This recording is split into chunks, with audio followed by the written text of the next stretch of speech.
नमस्कार दोस्तों, स्वागत है आपका एक बार फिर अपने YouTube चैनल हिंदी की रोचक कहानियों में। आज आपके सामने हम जिस्म की बात नहीं है का पार्ट 2 लेकर हाजिर हैं। अभी तक आपने इस कहानी में सुना मोहित एक पत्रकार है और अपने बॉस के कहने पे तवाइफों पे एक कहानी लिखना चाहता है। वह तवाइफों के अड्डे पे जाता है जहां उसे शबनम नाम की लड़की मिलती है। शबनम अपनी आप बीती कहानी उसे बताती है। तो अब आगे हम सुनते हैं। अगर अभी तक आपने हमारे चैनल को सब्सक्राइब नहीं किया है तो प्लीज़ सब्सक्राइब कर ले, यह आपसे निवेदन है। तो चलिए बिना किसी देरी के शुरू करते हैं। आज शबनम अपने पसंदीदा सफ़ेद सलवार सूट और हरी बिंदी में किसी हवस को नहीं जगा रही थी, बल्कि उसका सौंदर्य रूह को सुकून दे रहा था। महबूब अली के हाथे से हुए 3 दिन गुजर चुके थे। मोहित को 3 दिनों में शबनम हर शाम मोहित के लिए तैयार होती थी। उसने बीती हर शाम सिर्फ और सिर्फ मोहित के इंतजार में काटी थी। 4 साल में ऐसा पहली बार हुआ था किसी शख्स ने शबनम के जिस्म को नहीं, उसके दिल को छुआ था। पहली बार कोई ऐसा आया था जिसने शबनम को तवाइफ नहीं, इंसान माना था। सूरज ने रात के अंधेरे में पनाह ले ली थी और इंसान के बनाए रंग बिरंगे छोटे छोटे सूरज चारों तरफ बल्ब के रूप में रोशनी बिखरने लगे।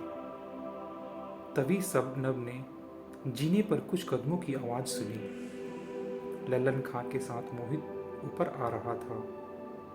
शबनम ने जल्द से दरवाज़ा खोल दिया। लल्लन खां मोहित को शबनम के कमरे के बाहर छोड़ के वापस नीचे चला गया। शबनम ने पहली बार मोहित को गौर से देखा। गेरुआ कुर्ता, काला जींस, लंबा सुडौल बदन, मासूम से गोरे चेहरे पर हल्की सी दाढ़ी, अजीब सी भूरापन और मासूमियत लिए आंखें। मोहित के कपड़ों से आती किसी खास इत्र की खुशबू कमरे को सरोवर करने लगी थी। शबनम को कुछ पलों के लिए लगा कि स्वर्ग से उतर कर कोई देवता भटकते हुए उसके गंदे नाली के सीलन भरे कमरे में आकर खड़ा हो गया हो। कुछ लम्हों तक दोनों के बीच में सिर्फ मौन बोलता रहा। फिर शबनम ने मोहित को छेड़ते हुए पूछा, साहब बत्ती जलने दे या अंधेरे में करेंगे? और खिलखिला कर किसी बच्चे की तरह हंस पड़ी। मोहित हल्की सी मुस्कान के साथ शबनम की हंसी को अपनी रूह में समाते महसूस कर पा रहा था। फिर उसने धीमे से शबनम को दीवान पर बैठने का इशारा किया और खुद नीलकमल की लाल वाली कुर्सी के आगे करके बैठ गया और अपना दाहिना कांपते हुए हाथ से शबनम के हाथ को थाम लिया। उसको शर्माते देख शबनम को बेपनाह हैरानी हुई। भला तवाइफ से भी कोई शर्माता है क्या? मोहित ने धीमी सी आवाज में बोलना शुरू किया, शबनम, मैं जानता हूँ कोई भी नारी अपना बस रहते हुए कभी पैसों के लिए अपने आप को समर्पित नहीं करती है। अगर वह ऐसा कर रही है तो समझ लो अब उसके पास कोई आधार नहीं। और हम पुरुष का क्या? हम उन गिद्धों के समान हैं जो किसी लाश को देखकर उसके चारों ओर जमा हो जाते हैं ताकि उसे नोच के खा सके। मैं जानना चाहता हूँ शबनम, क्यों तुम यहाँ आई हो? आखिर कौन है इसका जिम्मेदार? किसने तुम्हें ऐसी दलदल में ढकेला? शबनम की आंखें में न चाहते हुए भी एक नमी तैर रही थी। पहली बार किसी ने उसके अतीत में झांकने की कोशिश की थी। एक मुद्दत से वह किसी के साथ बांटना चाहती तो थी, पर किसी ने मदद नहीं की। शबनम ने जवाब दिया, मोहित बाबू, इस दुनिया में कई सारी चीज़ों का होना गुनाह है, जैसी लड़की होना और उससे भी बड़ा गुनाह होना। सबसे बड़ा गुनाह गरीब होना। हमारे साथ ये 3 बातें थी। शबनम धीरे धीरे अपनी रौ में आकर बोलने लगी थी। समस्तीपुर जिले के एक छोटे से गांव में एक छोटे से गरीब किसान के सबसे बड़ी लड़की थी मैं। मेरे बाद 3 और बेटियों ने माँ बाप की कमर को और झुका दिया था। माँ की जिद पर बापू ने सरकारी स्कूल में नाम तो लिखवा दिया। पता है मोहित बाबू, मुझे कला में बहुत पसंद थी। किसी के चेहरों को हूबहू कागज पे उतार देती थी मैं। शबनम के चेहरे पर बीते दिनों का अश्क दिखने लगा था। जब मैं 10वीं जमात में थी और कला की ही इम्तिहान देकर घर वापस जा रही थी, तभी ब्लॉक प्रमुख जी के लड़के ने अपने 2 दोस्तों के साथ अपने बोलेरो में डालकर हमें पंचायत भवन ले गया। और सबने कई बार की गलतियां। हाँ, मेरा बलात्कार गलती ही तो था उनकी। थानेदार, ब्लॉक प्रमुख और फिर मेरे खुद के बाप ने भी यही बोला था। लड़के हैं, गलती हो जाती है। शबनम का चेहरा गुस्से से लाल होने लगा था, पर वह बोलती रही और उनकी गलती ने मुझे रंडी बना दिया। थानेदार ने समझाया था बापू को कि अभी 3 लड़कियां और भी हैं, उनका सोच लो। वे लोग बड़े हैं, उनसे उलझने से कुछ नहीं होगा। पैसे लो और बात खत्म करो। पंचायत भवन में हुआ बलात्कार थाने में समझौते में बदल गया मोहित बाबू। मेरी कीमत लगी मात्र 50,000 रुपए। ब्लॉक प्रमुख जी ने समझौते की खुशी में अपने घर पर अखंड रामायण का पाठ कराया और लड़के को पाप को उतारने के लिए महामृत्युंजय जाप। शबनम कुछ पलों के लिए खामोश हो गई, बगल में रखे स्टील के काले से जग से पानी निकालकर पिया और फिर बोलने लगी। फिर 2 महीने बाद उस लड़के के माँ बाप ने उसकी शादी करा दी ताकि उसे बलात्कार के लिए बाहर ना जाना पड़े। और मैं तो अब पंचायती हो गई थी। स्कूल बंद करा दी गई थी मेरी। गांव के हर आदमी की आंखों में अब मेरे लिए सवाल थे और जहन में मेरी कीमत।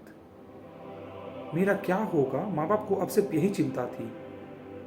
तभी एक दलाल एक खरीदार लेकर आया।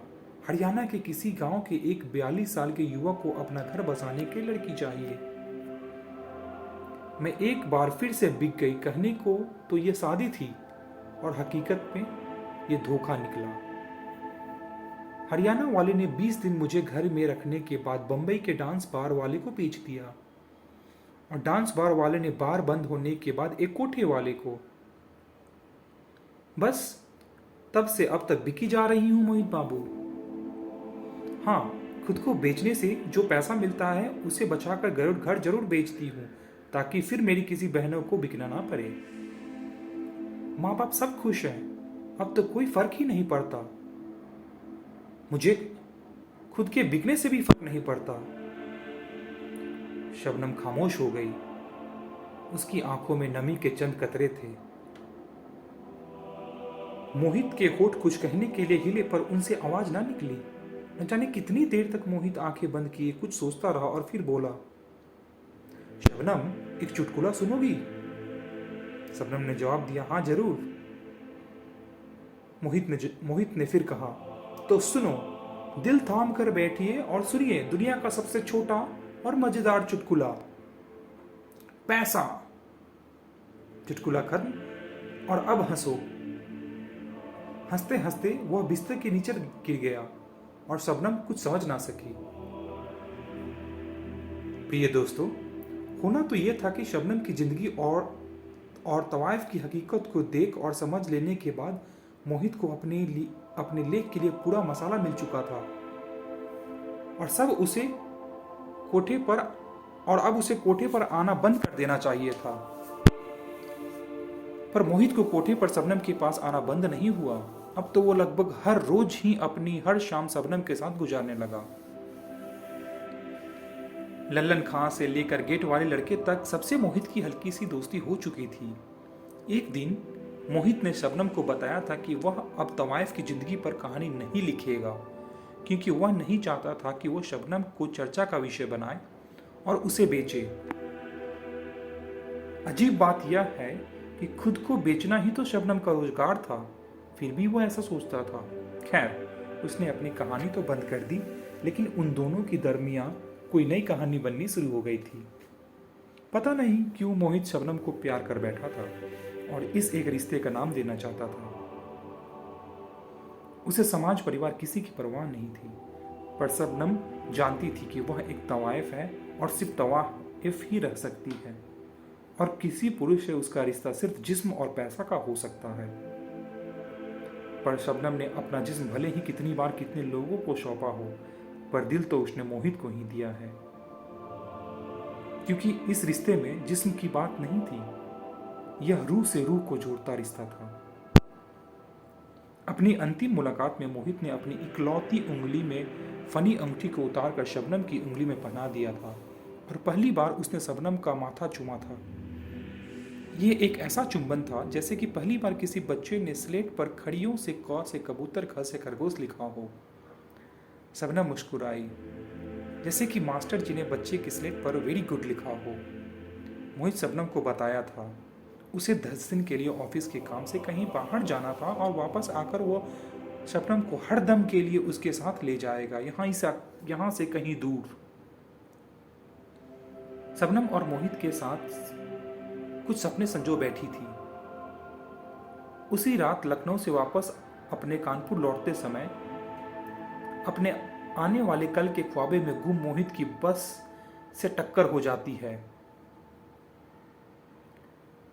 धीरे धीरे मोहित अपनी चेतना खोने लगा और सब अंधेरे में डूब गया। दोस्तों, आशा करता हूं कि आपको कहानी अच्छी लग रही होगी। अगर अभी तक आपने हमारे चैनल को सब्सक्राइब नहीं किया है तो विनम्र विनती करता हूं कि आप हमारे चैनल को सब्सक्राइब करें। तो चलिए आगे की कहानी सुनते हैं। मोहित ने धीमे धीमे अपनी आंखें को खोलना शुरू ही किया था, पर तेज सफेद रोशनी उसकी आंखों में इतनी तेज सी लगी कि उसने दर्द के मारे फिर आंखें बंद कर ली।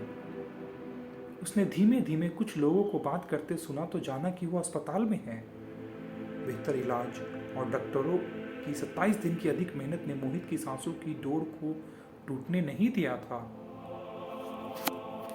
मोहित को अपने पैरों पर खड़े होने में 1 महीना 18 दिन लगे, और मोहित के जहन में सिर्फ एक ही सवाल था, शबनम कैसी होगी? वो मेरे बारे में क्या सोच रही होगी? महबूब अली के हाथे से जाने के ठीक 48वें दिन बाद मोहित ढलते सूरज के समय अपने एक दोस्त का सहारा लेकर लल्लन खां के सामने खड़ा था। लल्लन खां ने मोहित को अजीब सी हिराकत भरी नजरों से देखा, पर कुछ बोला नहीं। मोहित ने अपनी धीमी बीमार सी आवाज में लल्लन खां से पूछा, और खान साहब कैसे हो? वो चोट लग गई थी, आ नहीं पाया। लल्लन खां ने सवाल के बदले सवाल किया, तो अब क्यों आए हो? शबनम से मिलने? मोहित ने ऊपर की कमरों को ओर देखते हुए कहा। लल्लन खां ने सिर्फ 2 पलों के लिए मोहित की नजरों में देखा और कहा, शबनम तो गई यहां से। खां साहब मजाक ना करिए, मेरा शबनम से मिलना बहुत जरूरी है। बोलने के साथ ही मोहित ने अपनी जेब से 2500 रुपये निकाल के लल्लन खां की तरफ बढ़ाया, लेकिन लल्लन खां ने नोटों की तरफ हाथ नहीं बढ़ाया और चेहरे पर बिना कोई भाव लिए बोला, शबनम को दूसरे कोठे वाले ने खरीद ले गए। वैसे भी हम 6 माह से ज्यादा किसी लड़की को अपने यहाँ नहीं रखते। लल्लन खां पर पल भर सांस लेने के लिए रुका और हल्की सी मुस्कान के साथ मोहित से बोला, वैसे वह आपके लिए कुछ छोड़ कर गई है, अगर चाहिए तो 5000 लगेंगे। हकबकाए से मोहित ने बिना कुछ सोचे जेब से और रुपए निकालकर लल्लन खां की ओर बढ़ा दिए।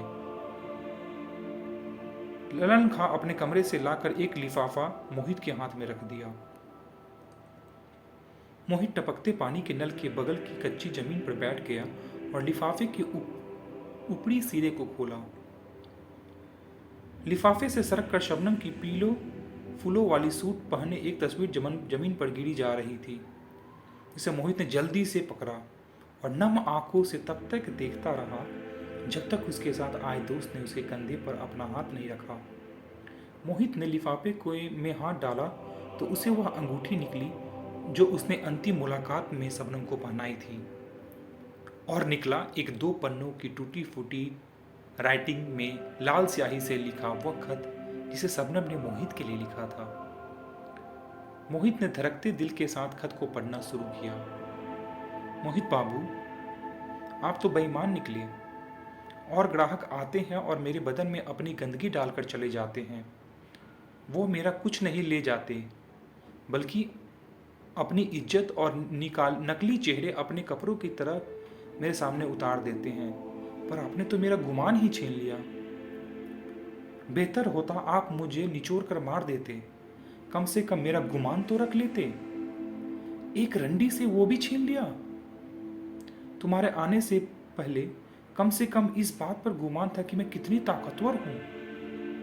तभी तो ये बीवियों वाले शरीफ लोग रंडियों के पास आते हैं। गुमान था कि मैं कोई जादूगरनी हूं, कि मुझे तरह तरह के जादू आते हैं। हाथ घुमाया तो लिफाफे के अंदर से हर बार अलग अलग चीजें निकली। जानते हैं मोहित बाबू, आपके उस दिन जाने के बाद मैंने पूरे 12 दिन तक कोई ग्राहक को नहीं निपटाया। लगता था तन मन से आपकी हो चुकी हूं। मैं भूल चुकी थी कि मैं एक तवायफ हूं।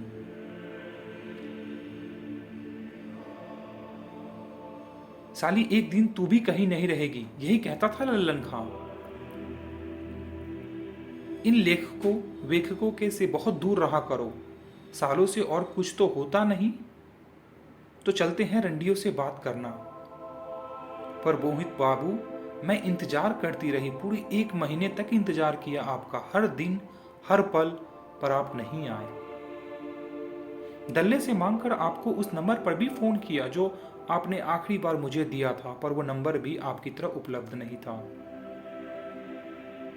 तो मैं तैयार हो गई किसी दूसरे शहर जाने के लिए, किसी गंदी गली में बसे किसी अंधेर कोठे के सीलन भरे कमरे, कुछ नए ग्राहकों को नीचे लेटने के लिए। क्या करती? जैसे आप मर्दों की जिस्म की भूख इंतजार नहीं करती, वैसे ही हमारी पेट की भूख इंतजार नहीं करती मोहित बाबू। आप मुझसे शादी कर भी लेते तो क्या होता? मैं तब भी तवायफ रहती और आज भी तवायफ हूं। उनमें और हम कोठे में बैठने वाली औरतों में बस इतना फर्क है कि हम 100 आदमियों के साथ सोती हैं और वह एक आदमी के साथ। आपको तो मालूम भी ना होगा, आपके जाने के बाद हर रोज मैं कोरे कागज से आपकी तस्वीर बनाती थी, बिल्कुल हूबहू आप जैसी, और उन तस्वीरों को अपने गद्दे के नीचे बिछा देती थी। कोई भी कस्टमर हो, तुम्हारे होने का धोखा होता तो तकलीफ थोड़ा कम हो जाती। इस धोखे के बदले मुझे मेरी कोख में अपना बच्चा दे जाते तो शायद मुझे इस नर्क से निकलने का एक रास्ता, एक बहाना मिल जाता। मोहित बाबू, आपकी दी अंगूठी आपको लौटा रही हूं, पर हो सके तो इसे अब किसी शबनम को मत देना। अपनी तस्वीर आपके लिए इस वजह से छोड़ के जा रही हूं ताकि आपको मेरा चेहरा याद रहे। ले जा रही हूं तो आपकी बातें और यादें और आपका इकलौता चुम्बन, आपका वो रुद्राक्ष का माला जो आप गले में नहीं हाथ में लपेटते थे, और एक दिन उसे आप मेरे पास भूल गए थे। अजीब है ना, आपकी याद के रूप में रुद्राक्ष की माला, वो भी एक तवायफ के पास। आपसे कभी न कहीं धंधे का असूल है, मगर भटके हुए मेरे मालिक, मुझे तुमसे प्रेम हो गया था। बेपनाह इश्क, ये जानते हुए ये लफ्ज़ भी तवाइफ के लिए हराम है।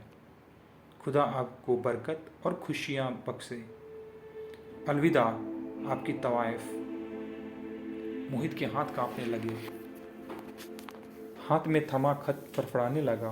आंखों से आंसू की एक बूंद निकलकर खत पर गिरी और वहाँ की स्याही फैलने लगी। मोहित किसी हारे हुए जुआरी सा महबूब अली के हाथ से निकल गया, और उसके बाद मोहित कहाँ गया किसी को नहीं पता। और आज लगभग 6 साल मैं डलहौसी के एक शानदार लकड़ी के बने घर में अपने 6 साल पहले खोए अजीज दोस्त मोहित से उसकी ही बीती जिंदगी का फसाना सुन रहा था। और यकीन मानिए, उसकी कहानी सुनते सुनते मेरी आंखों में भी नमी आ गई थी। मोहित से मिलना इत्तेफाक मात्र था। मैं अपनी छुट्टियां बिताने के लिए डलहौजी आया था और मैं जिस होटल में रुका था उस शानदार होटल का मालिक मोहित ही था। 6 साल बाद मोहित से मिलने किसी ख्वाब से पूरा होना जैसा है। मोहित जिद करके मुझे अपने घर ले गया और करीने से सजे अपने ड्राइंग रूम में मुझे अपनी कहानी सुनाते रहा। तभी घर का दरवाज़ा खुला और हरी साड़ी में एक निहायत ही खूबसूरत महिला ने एक छोटी सी मासूम बच्ची के साथ ड्राइंग रूम में प्रवेश किया। मोहित हल्की सी मुस्कान लिए उस महिला की तरफ मुखातिब होते हुए बोला, इनसे मिलो, ये मेरे कानपुर के दोस्त मृदुल हैं, जो कि मेरा नाम है। पहले हम साथ में ही काम करते थे। फिर मेरी तरफ देखकर बोला, और मृदुल, ये है मेरी पत्नी शब्बो यानी शबनम, और यह मेरी प्यारी सी बच्ची इनायत। यकीन मानिए दोस्तों, मैं कुछ पल तक हैरानी का भूत बना सिर्फ तीनों को देखता रह गया। मोहित मेरी हैरानी समझ गया। शबनम भाभी किचन में मेरे लिए नाश्ते का प्रबंध करने चली गई और बच्ची इनायत वहीं खेलने लगी। और मोहित ने फिर कहानी का अगला पार्ट शुरू किया। उसने कहा, पता है दोस्त, उस शाम कोठे से निकलने के बाद तन के साथ साथ मैं मन से भी टूट गया।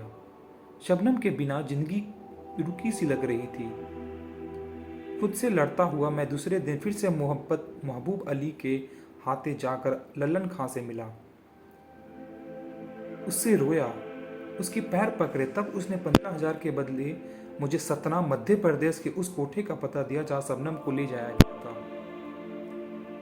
कुछ पल कमरे में चुप्पी छाई रही और फिर मोहित ने बोलना शुरू किया। दोस्तों, 2 महीने की कड़ी मेहनत और अपना प्लॉट, गाड़ी सब बेचने के बाद मैं शबनम को उस दलदल से आज़ाद करा लिया, हमेशा हमेशा के लिए। हमने मंदिर में शादी भी की, पर हम जानते थे समाज और धर्म के ठेकेदार हमें जीने नहीं देंगे, तो हमने यहाँ अपनी एक छोटी सी दुनिया बसा ली। शबनम ने आर्ट और डांस की एक छोटी सी स्कूल खोली थी और मैं होटल में काम शुरू किया, और आज मैं अपनी शब्बो और बच्ची के साथ इस जहां का सबसे खुशहाल इंसान हूँ। शबनम भाभी ने नाश्ते से पूरी टेबल सजा दी थी और मोहित के बगल में आकर बैठ गई थी, और मैं हैरान सा दुनिया को सबसे खूबसूरत कपल को देख रहा था। दूर कहीं बज रही जगजीत सिंह की गजल के बोल कानों में पड़ रहे थे। जिस्म की बात नहीं थी, उनके दिल तक जाना था। लंबी दूरी तय करने में वक्त तो लगेगा, और मैंने उठकर मोहित को गले लगा लिया। कहानी यहीं समाप्त होती है दोस्तों।